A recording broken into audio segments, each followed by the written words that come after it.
Standard 10th Subject English 2.6 World Heritage वारशांचे विश्व World Heritage. Friends, today we are going to discuss on 2.6 World Heritage. Warming up, open page number 74. Chit Chat. I can talk about the world.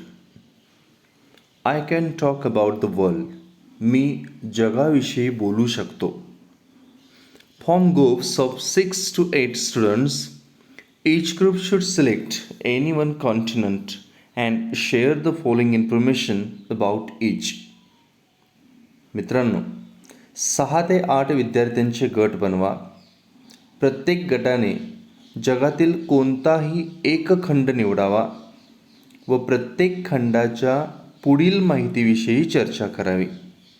काय करायचं आहे बघा, आपण की जगातील जेवढे खंड आहेत त्यापैकी कोणताही एक खंड निवडावा आणि प्रत्येक गटानं जगातील एक खंड निवडून त्या प्रत्येक खंडाच्या पुढील आपल्याला दिलेले जे पॉईंट आहेत त्या अनुषंगानं माहितीविषयी चर्चा करायची आहे. आता हे पॉईंट कोणकोणते आहेत पहा. You can see here. First one, important cities. तुम्ही आता जो खंड निवडाल त्या खंडातील महत्त्वाची शहरे कोणकोणती आहेत त्या खंडातील यांची नोंद तुम्ही घेणार आहात. ओके, आपण थोडं उदाहरणार्थ पाहूया की समजा तुम्ही आता एक आफ्रिका खंड निवडला असेल तर आता आफ्रिका खंडातील इम्पॉर्टंट सिटीज कोणकोणत्या आहेत तर जोहान्सबर्ग, नैरोबी, केपटाऊन हे जे आहेत असे पॉईंट तुम्ही एकत्र करायचे. Important cities. Next, site seeing places of tourist interest. आता या आफ्रिका खंडातील साईट सीइंग प्लेसेस कोणकोणते आहेत, टुरिस्ट इंटरेस्ट पर्यटकांना आकर्षित करणारी अशी कोणकोणती ठिकाणं आहेत तर पिरॅमिड्स ऑफ गिझा किंवा आणखीन जे काय असतील माउंट आहे तिथं, व्हिक्टोरिया फॉल्स आहे. या पद्धतीनं आणखीन जे असतील ते तुम्ही पॉईंट संकलित करा. Next, food speciality कुझिन.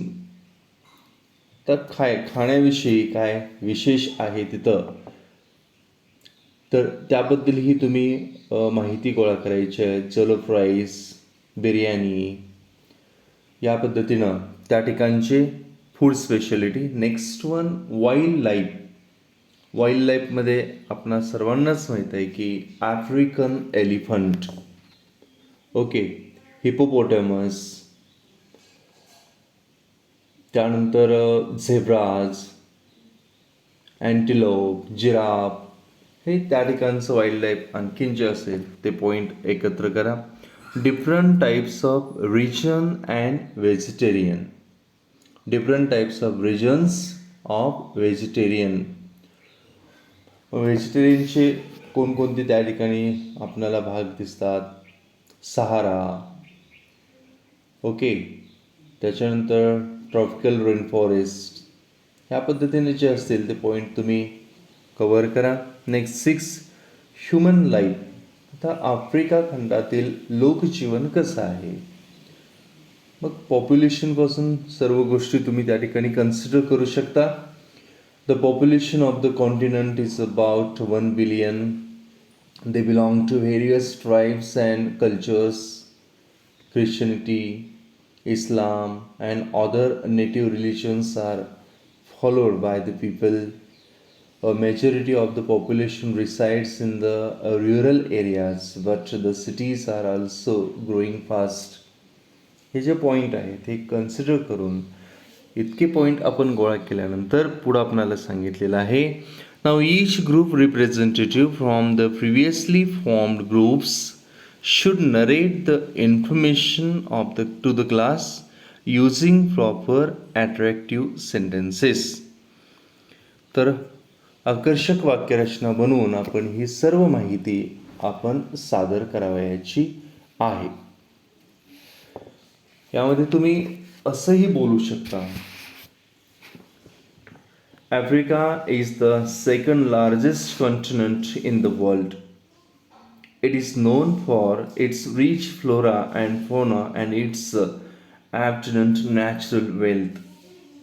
Though most of the population resides in the rural areas, there are many vibrant cities like Johannesburg, Nairobi, Cape Town, each in the continent.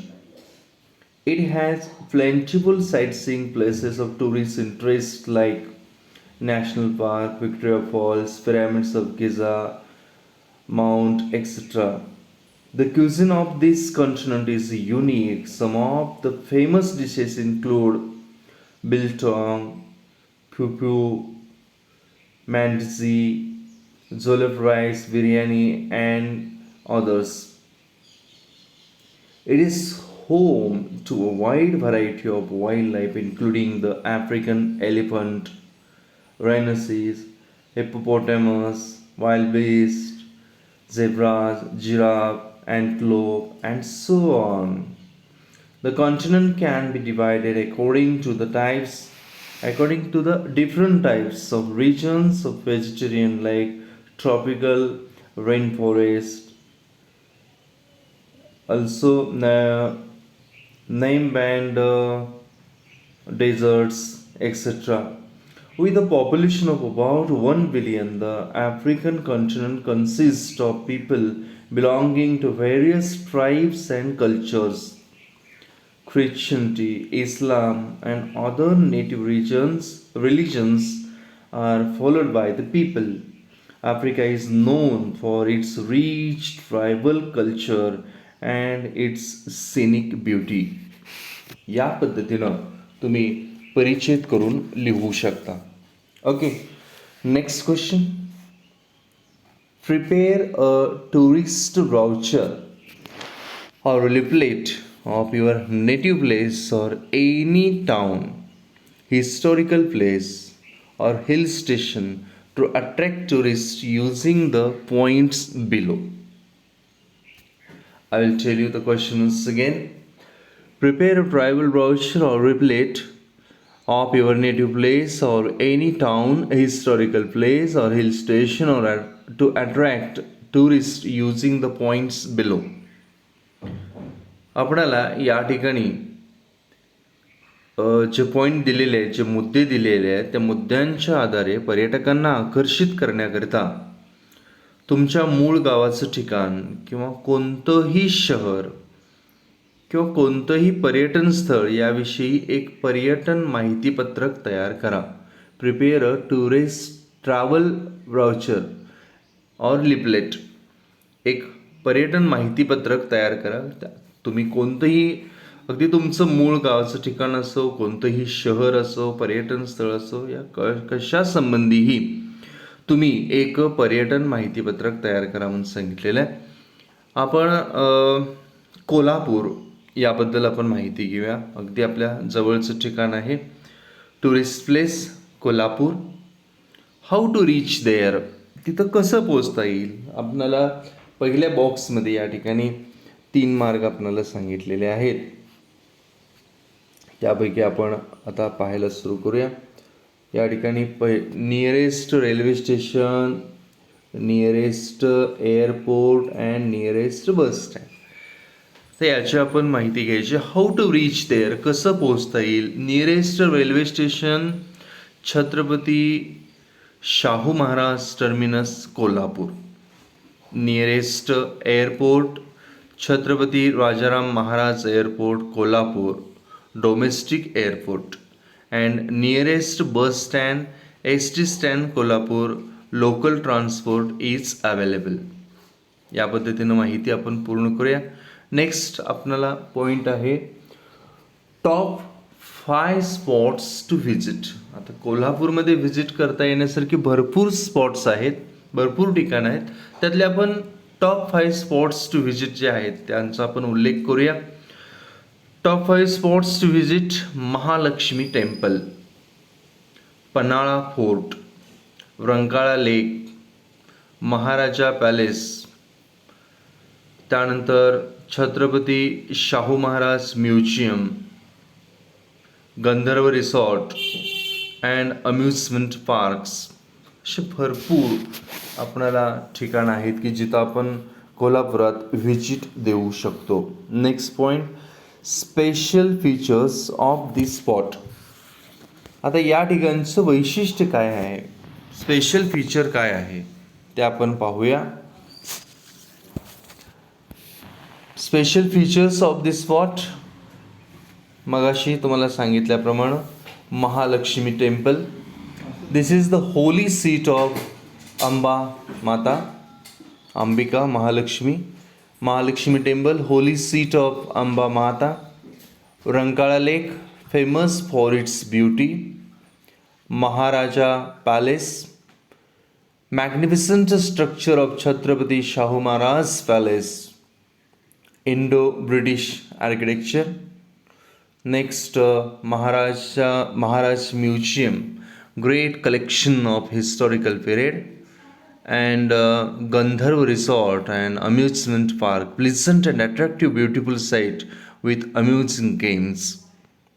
Okay, next आपण पॉईंट पाहूया की आता या ठिकाणी कोल्हापूर म्हटल्यानंतर खवईगिरीचे शहर, तर माउथ वॉटरिंग स्पेशल क्युझिन या ठिकाणची काय आहे, तर भरपूर आपणाला इथं व्हरायटी आहे. Mouth watering special cuisine, delightful tasty non veg food.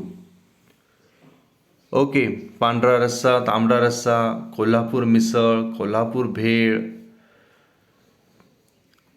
Lassi, Davangere dosa, and there are so many food items that are mouth-watering special cuisine of Kolhapur. And now other nearby sightseeing spots and have fun entertainment, हे जे point आहे ते आपण आता चर्चा करूया की other nearby sightseeing spots जे आहेत ते कोणकोणते. तर Panhala fort, Kaneri Math, Mahabaleshwar, Radhanagari, wildlife सँच्युरी. ओके, या पद्धतीनं भरपूर इथं आपल्याला साईट सीइंग स्पॉट्ससुद्धा आहेत. हॅव फन एंटरटेनमेंट भरपूर आपण घेऊ शकतो.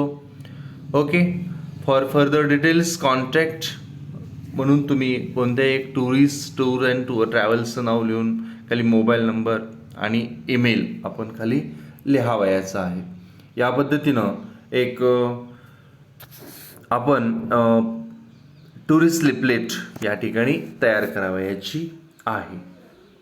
ओके फ्रेंड्स, त्यानंतर नेक्स्ट पॉईंट आहे आपला या ठिकाणी दिलेले बघा, happy journey, contact, enjoy travels, mobile number आणि email.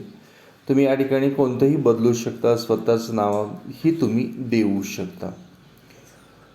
Next, on next page number 75. आपणाला या ठिकाणी on page number 75 world heritage तुम्हाला या ठिकाणी दिसत आहेत. You can see the pictures of World Heritage on page number 75. On page number 75 आपल्याला या ठिकाणी जागतिक वारशांचं विश्व जे आहे, वारशांचं विश्व यातील काही पिक्चर्स या ठिकाणी आपण पाहू शकतो. हे चित्र पाहिल्यानंतर आता तुमच्या नजरेसमोर अर्थातच हे कोणकोणत्या जगातील कोणकोणत्या भागातील हे स्पॉट आहेत हे तुमच्या लक्षात येतच आहे. Okay, you can observe this pictures. Okay, next one. आता हे सर्व चित्र पाहिल्यानंतर तुम्हाला लक्षात येत असेल की वारशांचं विश्व. ओके, आपण चर्चा करूया on page number 75.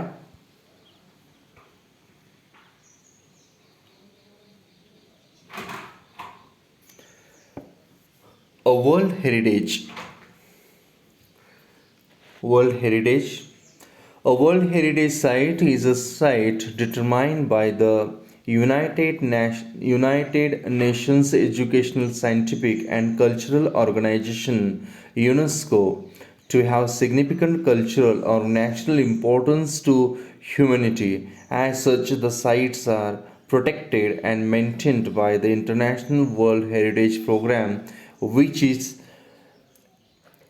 administered by the UNESCO World Heritage Committee. Because World's heritage sites are places that are significant culturally and naturally, they vary in type and include forests, lakes, monuments, buildings and cities. या ठिकाणी आपल्याला एक नवीन शब्द या ठिकाणी bold लेटरमध्ये दिसतो, heritage. That which is valued because of historical और natural और कल्चरल इम्पॉर्टन्स. आपण त्याला वारसा असं म्हणूया. ओके, पहिल्या पॅरेग्राफमध्ये आपणाला इंट्रोडक्शन या पाठाची दिलेली आहे. काय सांगितलेलं आहे पहा. I will read it once again. पहिल्या परिच्छेदात सांगितलेलं आहे, a world heritage site is a site determined by the United Nations Educational, Scientific and Cultural Organization UNESCO to have significant cultural or natural importance to humanity. As such, the sites are protected and maintained by the International World Heritage Program, which is administered by the UNESCO World Heritage Committee. Because World Heritage Sites are places that are significant culturally and naturally, they vary in type and include forests, lakes, monuments, buildings and cities. मित्रांनो, वारशांचं विश्व, जागतिक वारसा स्थळ म्हणजेच world heritage site. जागतिक वारसा स्थळ अर्थात वर्ल्ड हेरिटेज साईट हे मानवजातीच्या दृष्टीनं सांस्कृतिक किंवा नैसर्गिक विशेष महत्त्व असणारे, अर्थात UNESCO United national educational, Scientific and Cultural Organization UNESCO UNESCO UNESCO यांच्याद्वारा निर्धारित केलेलं एक स्थळ असतं. त्यामुळं अशी स्थळं संरक्षित केलेली असतात आणि आंतरराष्ट्रीय जागतिक वारसा कार्यक्रमांतर्गत या इंटरनॅशनल वर्ल्ड हेरिटेज प्रोग्रॅम युनेस्कोच्या जागतिक वारसा या समितीतर्फे वर्ल्ड हेरिटेज कमिटी त्याची देखरेख केली जाते. सांस्कृतिक आणि नैसर्गिक दृष्टिकोनातून लक्षणीय असणाऱ्या ठिकाणांचा जागतिक वारसा स्थळामध्ये समावेश होत असतो. आता यामध्ये कोणकोणत्या गोष्टींचा समावेश होत असतो, तर या जागतिक वारसा स्थळामध्ये सांस्कृतिक आणि नैसर्गिक दृष्टिकोनातून लक्षणीय असणाऱ्या ठिकाणांचा जागतिक वारसा स्थळामध्ये समावेश होत असल्या कारणानं त्यांच्या प्रकारात ही नेहमीच विविधता आढळून येत असते. मग यामध्ये जंगलं, अरण्ये, सरोवरे, स्मारके, इमारती आणि शहरांचाही समावेश होतो. नेक्स्ट पॅरेग्राफ पहा. World heritage sites can also be a combination of both cultural and natural areas. For example, आता या ठिकाणी आपल्याला उदाहरण दिलेले आहेत बघा मित्रांनो. जागतिक वारसा स्थळामध्ये काय काय सांगितलेलं आहे, world heritage sites can also be a combination of both cultural and natural areas. Cultural and natural, सांस्कृतिक आणि नैसर्गिक. जागतिक वारसा स्थळामध्ये सांस्कृतिक आणि नैसर्गिक अशा दोन्हीही गोष्टींचा संयोग झालेला असू शकतो. फॉर एक्झाम्पल, काय उदाहरण सांगितलेलं आहे बघा. For example, Mount Huangshan in China is a site with significance to human culture because it played a role in historical Chinese art and literature. The mountain is also significant because of its physical landscape characteristics. Characteristics means distinguishing features or qualities. Distinguishing features or qualities म्हणजे गुणवैशिष्ट्ये या अर्थानं. Okay, काय सांगितले पहा या परिच्छेदामध्ये आपणाला. World heritage sites can also be a combination of both cultural and natural areas. For example, Mount Huangshan in China is a site with significance in human culture because it played a role in historical Chinese art and literature.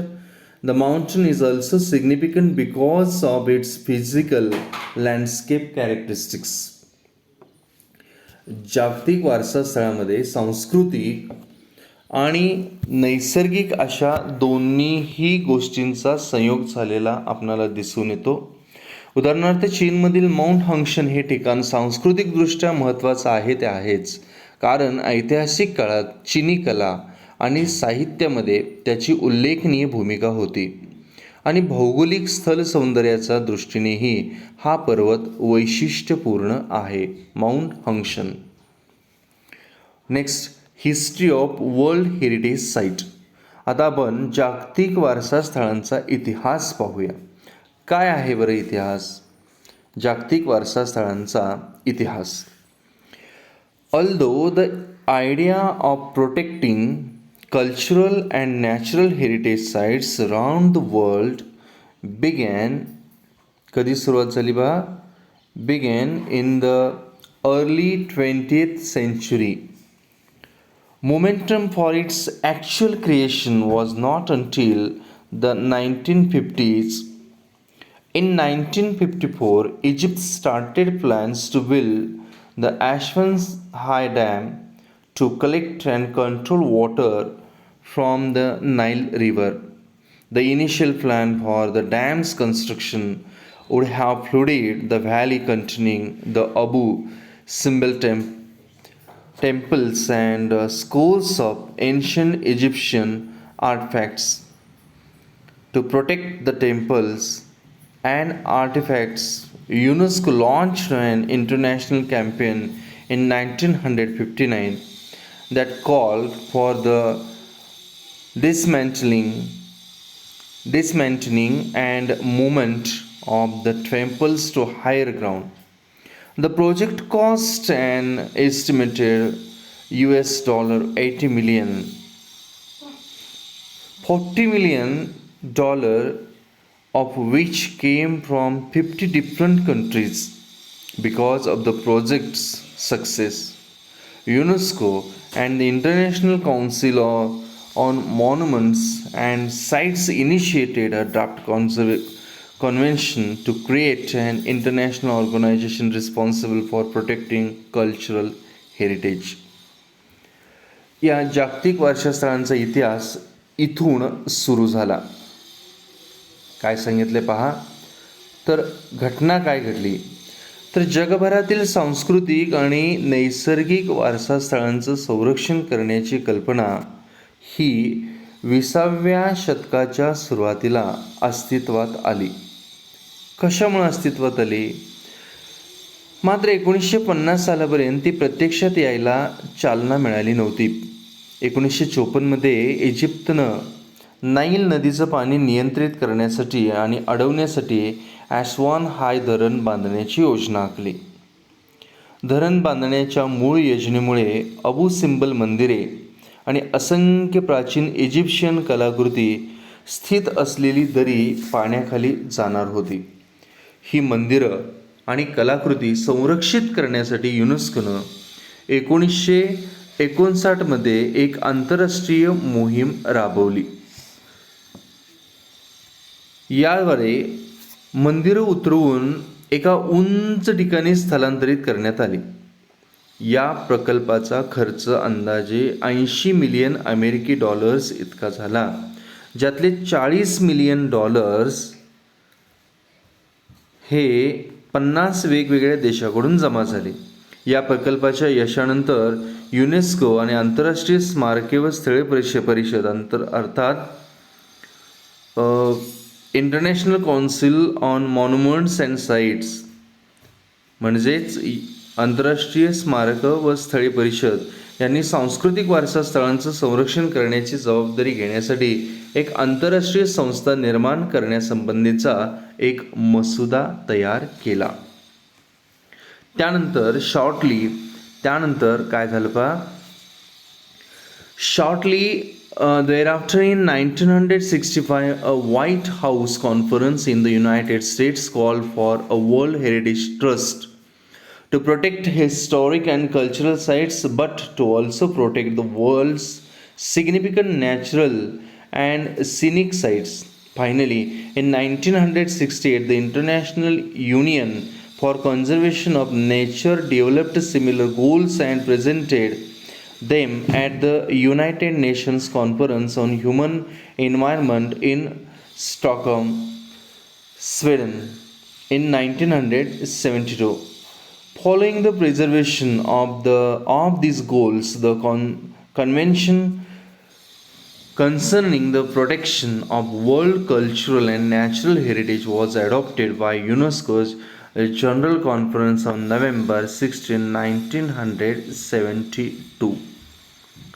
त्यानंतर लवकरच म्हणजे 1965 अमेरिकेत एका white house परिषदेमध्ये जागतिक वारसा विश्वस्त संस्था वर्ल्ड हेरिटेज ट्रस्ट जागतिक वारसा विश्वस्त संस्था स्थापन करण्याची मागणी केली गेली, ज्या अंतर्गत ऐतिहासिक स्थळाबरोबरच जगातील महत्त्वाच्या आणि निसर्गरम्य स्थळांचंही संरक्षण करण्यात येईल. अखेर 1968 मध्ये आंतरराष्ट्रीय निसर्गरक्षक संघाने international union for conservation of nature developed आंतरराष्ट्रीय निसर्गरक्षक संघाने international union for conservation of nature तत्सम या निसर्ग संघानं एक त्याचबरोबर तत्सम उद्दिष्ट तयार केले आणि 1972 मध्ये स्वीडनमधील स्टॉकहोम येथील मानवी पर्यावरण विषयावरील संयुक्त राष्ट्र परिषदेत United nations conference on human environment मानवी पर्यावरण विषयावरील संयुक्त राष्ट्र परिषदेत ती सादर करण्यात आली. या उद्दिष्टांचं सादरीकरण झाल्यानंतर युनेस्कोनं हे उद्दिष्ट जेव्हा सादरीकरण झाल्यानंतर युनेस्कोच्या सर्वसाधारण परिषदेनं 16 नोव्हेंबर 1972 या दिवशी जागतिक सांस्कृतिक व नैसर्गिक वारसा संरक्षणाचा स्वीकार केला, अर्थात protection of world cultural and natural heritage general कॉन्फरन्सचा स्वीकार या ठिकाणी करण्यात आला. द वर्ल्ड हेरिटेज कमिटी जागतिक वारसा समिती the world heritage committee. Today, the World Heritage Committee is the main group responsible for establishing which sites will be listed as a UNESCO World Heritage Site. The committee meets once a year and consists of representatives from 21 state parties that are elected for 6-year terms by the World Heritage Center's General Assembly. The state parties are then responsible for identifying and nominating new sites within their territory to be considered for inclusion on the World Heritage List. मित्रांनो, जागतिक वारसा समिती जी आहे आज युनेस्कोच्या जागतिक वारसा स्थळांच्या यादीमध्ये कोणती ठिकाणं समाविष्ट केली जावीत याचं प्रमुख अधिकार, याचे सर्व अधिकार हे जागतिक वारसा समितीकडे आहेत. या समितीची बैठक वर्षातून एकदा होते आणि त्यामध्ये जागतिक वारसा केंद्रांच्या सर्वसाधारण कायदेमंडळानं किंवा त्या सभेनं world heritage centres general assembly ही जी कायदेमंडळ ही जी सभा आहे या 6 वर्षाच्या कालावधीसाठी निवडलेल्या 21 राज्य पक्षांच्या प्रतिनिधींचा सहभाग असतो.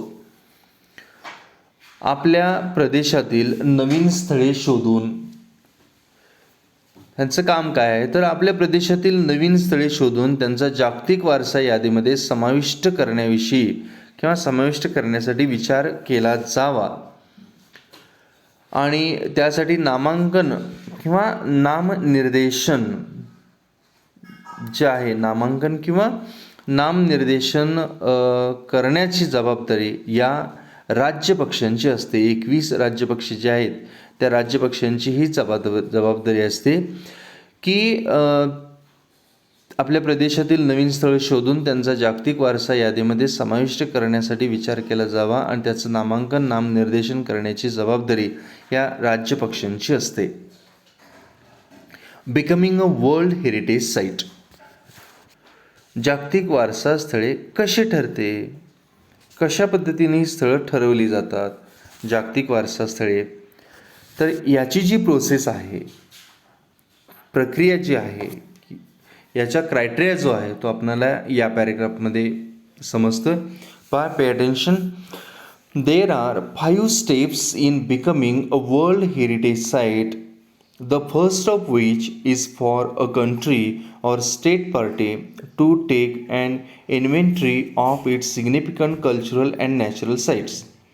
This is called the tentative list, and it is important because nominations to the World Heritage List will not be considered unless the nominated site was first included on the tentative list.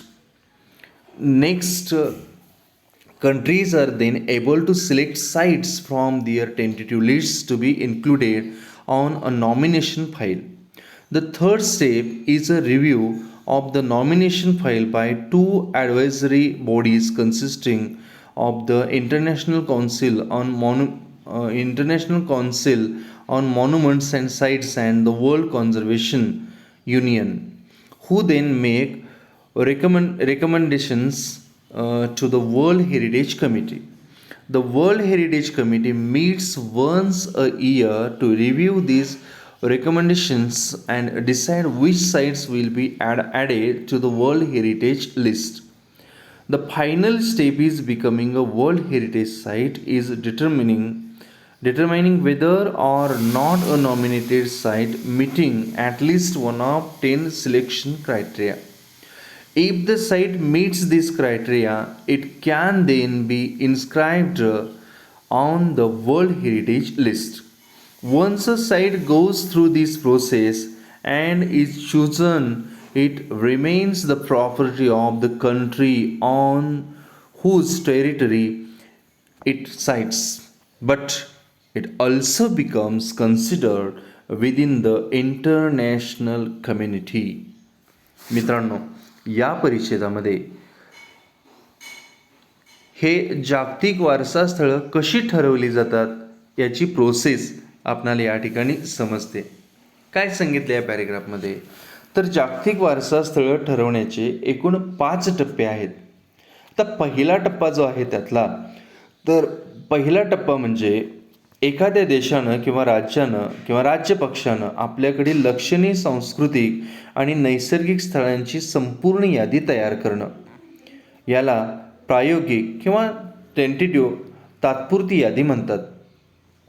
ही यादी अतिशय महत्त्वाची असते, कारण एखाद्या नामांकित स्थळाचा जर प्रथम या प्रायोगिक यादीमध्ये समावेश केलेला नसेल तर जागतिक वारसा यादीसाठीच्या नामांकनामध्ये तिचा विचार केला जात नाही. त्यानंतर प्रत्येक देश आपल्या प्रायोगिक यादीतून नामांकन फाईलमध्ये समाविष्ट करण्यासाठी काही स्थळे निवडतो. आता तिसऱ्या टप्प्यात जागतिक स्मारके आणि स्थळे परिषद, international council on monuments and sites, हे जे जागतिक स्मारकं आणि स्थळ परिषद आहे, जागतिक स्मारकं व स्थळे परिषद आणि जागतिक संरक्षण संघाच्या अर्थात वर्ल्ड हेरिटेज कमिटी याचे 2 सल्लागार समित्या या नामांकन फायलीचं परीक्षण करतात आणि जागतिक वारसा समितीकडं आपल्या शिफारशी पाठवतात. ओके. त्यानंतर जागतिक वारसा समिती आपल्या वार्षिक बैठकीमध्ये या शिफारशींचं अवलोकन करतात आणि कोणती स्थळे जागतिक वारसा यादीमध्ये समाविष्ट करता येतील हे ठरवतात. जागतिक वारसा स्थळ बनण्याचा शेवटचा टप्पा म्हणजे प्रस्तुत नामांकित स्थळे हे 10 निवड निकषापैकी किमान एक निकष पूर्ण करते की नाही हे तपासणे. मित्रांनो, लक्षात घ्या की हे जे 10 निकष सांगितलेले आहेत त्यातलं एक निकष तरी पूर्ण त्यानं केला गेला पाहिजे. ओके,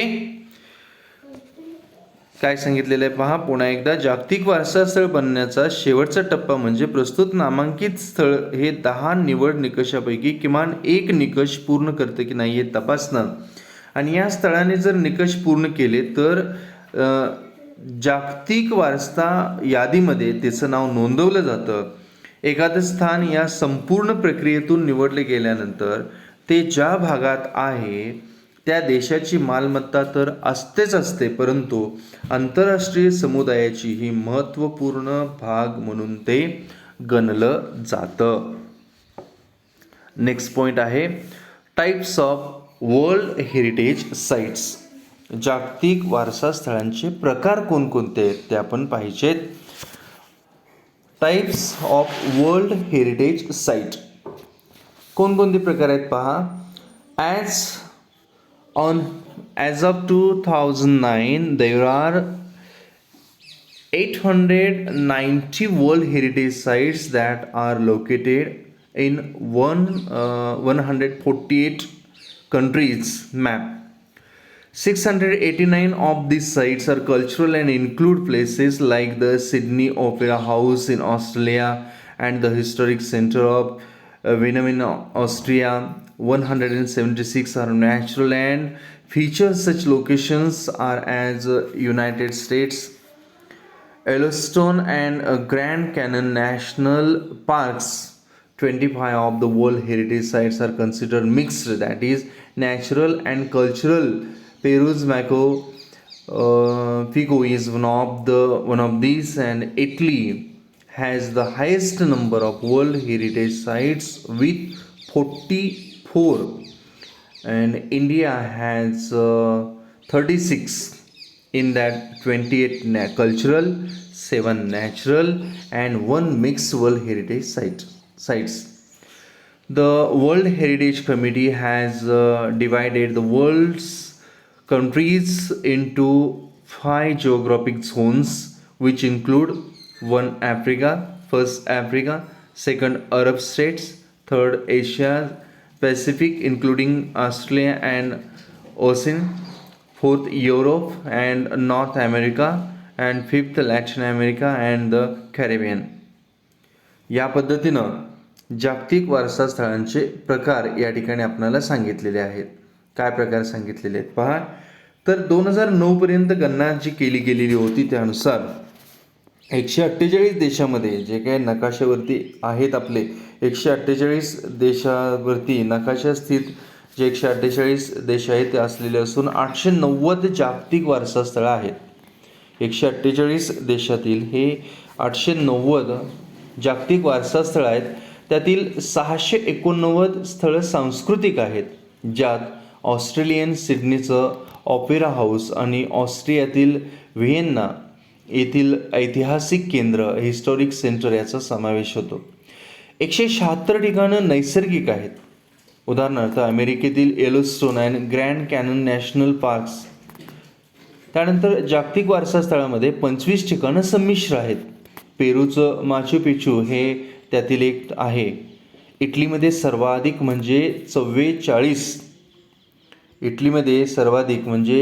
44 जागतिक वारसा स्थळं आहेत.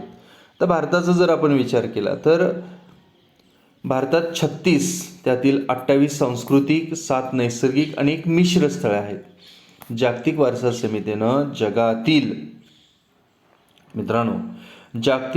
समितीनं जगातील देशांची 5 भौगोलिक प्रदेशामध्ये विभागणी केली आहे. ती विभागणी अशी आहे: 1 आफ्रिका, 2 अरब राष्ट्रे, 3री विभागणी आशिया पॅसिफिक, त्यामध्ये ऑस्ट्रेलिया आणि ओशियानिया सहित, आणि 4था आहे युरोप आणि उत्तर अमेरिका, आणि 5 नंबर लॅटिन अमेरिका आणि कॅरिबियन. अशी विभागणी भौगोलिक प्रदेशाची अशी विभागणी केलेली आहे. आता पुढचा जो पॉईंट आहे मित्रांनो, लक्षात घ्या की world heritage sites in danger, धोक्यात असलेली जागतिक वारसा स्थळं, हा पॉईंट आपण पाहणार आहे. तर धोका त्यांना कोणकोणत्या गोष्टीमुळे आलेला आहे, प्रदूषणामुळे असेल किंवा इतर कोणत्या गोष्टी असेल, ते पॉईंट आपण या ठिकाणी पाहणार आहे. तर धोक्यात world heritage sites in danger, धोक्यात असलेली जागतिक वारसा स्थळं कोणती आहेत पहा. तर like many natural and historic cultural sites around the world, many world heritage sites are in danger of being destroyed or lost due to war, poaching, natural disasters like earthquakes, uncontrolled urbanization, heavy tourist traffic, and environmental factors like air pollution and acid rain. World Heritage Sites that are in danger and inscribed on a separate list of World Heritage Sites in danger, which allows the World Heritage Committee to allocate resource from the World Heritage Fund to that site. In addition, different plans are put into place to protect and or restore the site.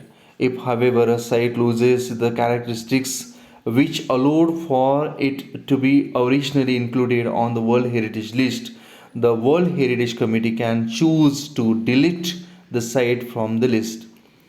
To learn more about World Heritage Sites, visit the World Heritage Center's website at whc.unesco.org.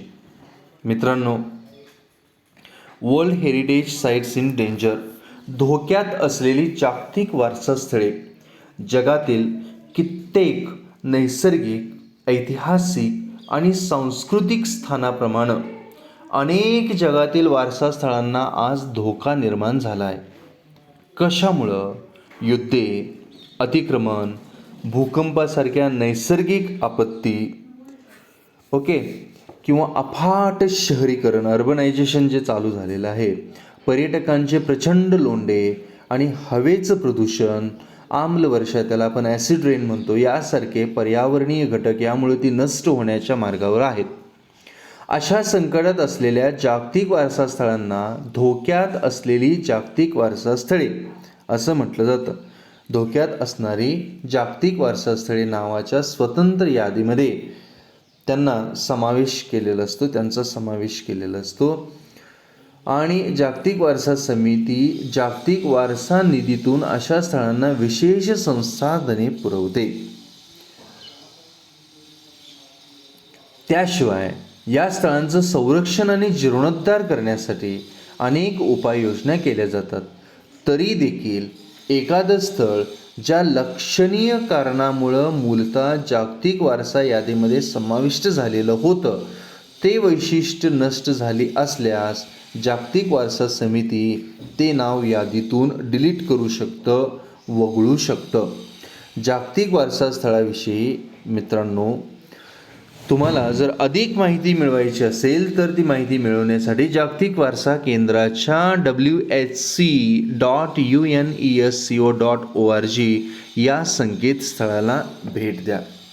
Okay friends, in this way, in the today's video we discussed on 2.6 World Heritage warming up chit chat and the points given in the lesson, the introductory part of World Heritage, history of World Heritage Sites, then the World Heritage Committee becoming a World Heritage Site, types of World Heritage Sites, and last one, world heritage sites in danger. या मुद्द्यांची चर्चा आपण आजच्या या व्हिडिओमध्ये केलेली आहे. Okay friends, thank you very much for watching this video. Thank you.